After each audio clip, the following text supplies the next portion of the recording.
If I were still writing a column or if I was a talking head on ESPN, I would absolutely have to make a choice who's going to win. I want to admit, I don't have the slightest idea who's going to win this game. I mean, if I had to write a column, I could pretend, I suppose, or if I was, on ESPN and was bullshitting all the time, I would have to pretend to know who's going to win. All I know is these are really good teams. These teams are going to really challenge each other. I expect this to be one hell of a game that I'm going to love watching. But as far as who's going to win, I don't know. I mean, maybe God knows, but I don't know. So I'm prepared to go over scenarios. Niners winning, Niners losing. I'm not prepared to pick a winner, and I won't be prepared to pick a winner Sunday morning. Yeah. What I like about this matchup, at least the way I see it, is for the first time in a while, the Niners are going to be going against a excellent quarterback who isn't going to melt down and beat himself. Dak melted down. Geno melted down. This guy's really good, and I feel like the Niners are going to have to win.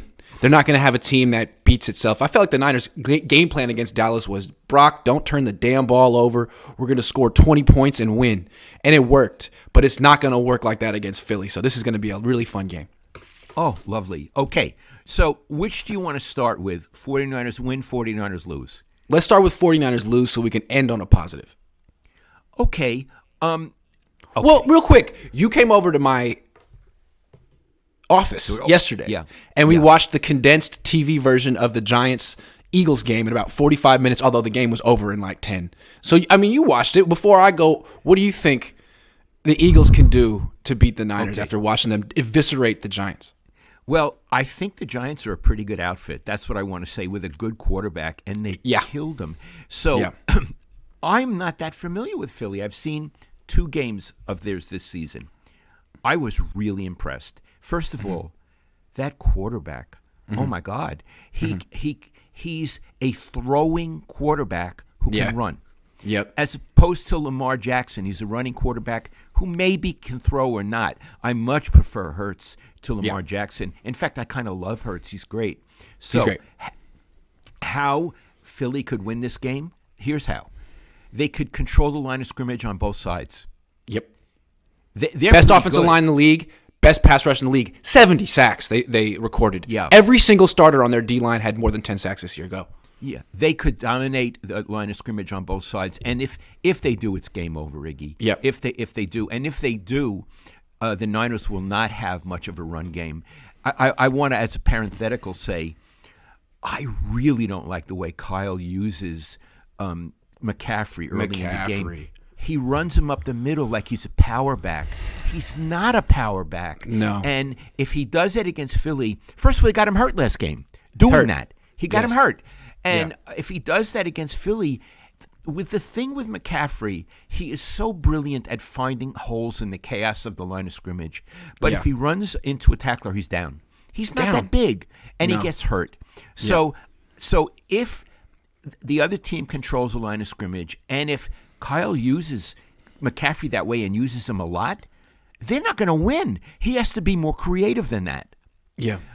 Another way the Niners lose is Hurts is a pretty precise passer, and I think he, if they win, could have his way with some players in that secondary. Yeah, agree. I think so. Agree. And I would say I think it's going to be a close game, and I don't know if it'll be high or low scoring, but if it goes Philly's way, they could overwhelm the 49ers. I don't think the 49ers, even though their offense is much improved, can go punch for punch with that offense. If the Niners can't run the ball effectively, like they couldn't in the first half against Dallas, and Brock Purdy has to drop back and keep the Niners in the game, I don't know that they can do that against his team. That could be really tough because Philly's better than Dallas. I mean, how Dallas can win, how Philly can win, first of all, what we were so impressed with watching Philly is their run game. Forget Jalen Hurts. He's part of their run game, but they are very committed to running the ball. They're more committed to running the ball than the Niners are right now.